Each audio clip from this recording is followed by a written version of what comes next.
You can't heal your hormones or your health without sleep. If you're staying up late, waking up tired, scrolling through exhaustion, your body is begging you to pay attention. Sleep isn't a luxury, it's your hormonal reset button. Hello, my name is Almira Hinton, the RN health coach and creator of the podcast Nurse's Notes by Almira. And I want to welcome you to video 12 of the You Are Unburdened series. Today, we're talking about the cheapest, most overlooked, most powerful health intervention on the planet, and that's sleep.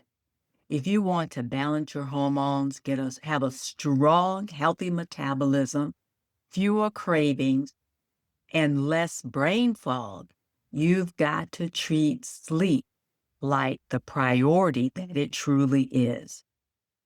I've talked several times about hormones that come out and are regulated by sleep. Remember, sleep regulates cortisol, sleep regulates leptin and ghrelin, that hunger and full hormone.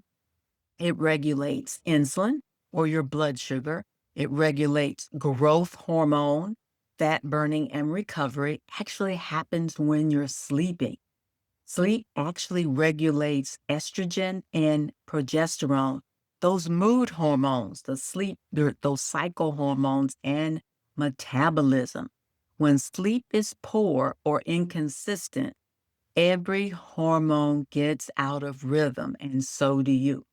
And just remember, for many, many years, when I was a nurse, and particularly in my earlier years, when I worked nights, that flipping from being awake during the day to and sleeping at night, that was all flipped around. It is well known that people that work the night shift and have to sleep during the day actually really get out of sync with their hormones and actually can not only lose metabolism time that way, but can potentially decrease their whole life cycle by being out of rhythm with their sleep wake cycles. Okay. So sleep is extremely important part of your metabolism and how you live your life. So if you're waking up, if this sounds familiar, if you're waking up tired, but wired at bedtime, waking up between 2 and 4 a.m. wake up times, trouble falling asleep without the TV or scrolling, having morning brain fog, just not being clear when you wake up. If you're having cravings for sugar or caffeine by 10 a.m., just so you can get stimulated and try to get your day going, these are all signs that your circadian rhythms, your hormones are out of sync. Now let's think about some ways to improve sleep naturally, okay? Let's look at maybe 5 ways that can improve or support good sleep. Going to bed and waking up at a consistent time, okay? Going to bed and waking up pretty much at the same time every day. So getting some regulation, some regularity to when you go to bed, to when you're getting up. Keeping that cycle the same every single day can be very supportive in improving you getting sleepy naturally at a particular time and for your body waking up at a particular time. Just doesn't work for kids, it works for adults also. Shutting off the screen 1 hour before bed. Now, we sometimes term this as something called sleep hygiene, okay? Beginning that shutdown. So, stopping all screen time about 1 hour before bed. Creating a wind down time ritual. Maybe doing some breath work, maybe doing some light yoga, doing some meditation or some self hypnosis. These are things that I support my clients with implementing to getting good sleep, to getting that wind down period. Meditation can be very, very helpful with that. And if you need some support with that, be sure and reach out to me and we can look at getting you some meditation that can help support that downtime, that cooling down period so that you can get some good sleep. The fourth thing that you can do is avoid eating 2 to 3 hours before you sleep. So that way your digestion is starting to empty out and you won't have insulin spiking before you go to bed because your digestion will be complete. And that will allow insulin to decrease and allow those natural hormones to start to come out and do their job before you go to sleep. And getting morning sunlight. Sunlight can be so supportive of that wake up period. So trying to get some good morning sunlight, 30 minutes of the time that you are going to wake up. Okay. Now I know this isn't always going to be possible, particularly in the winter time when we have longer nighttime cycles, but it can be very helpful in getting some sunlight. So trying to get at least 2, 3, 4 of these things accomplished to improve your sleep quality, to improve your wake up quality can be very helpful.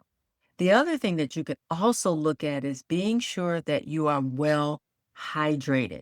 Hydration can really help support your sleep wake cycles also.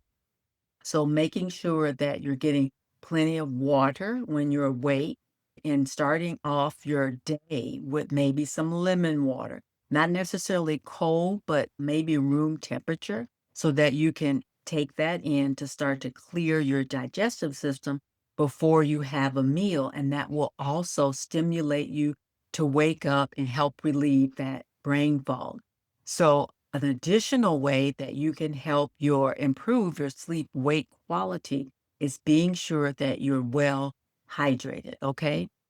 When sleep can help you unburden most of the physical, mental, and emotional things that are going on in your life when you just don't rest properly, then you don't reset properly. So sleep is very important in allowing you that reset time in your life. So sleep is very important. You just don't rest, but you also reset for the next day.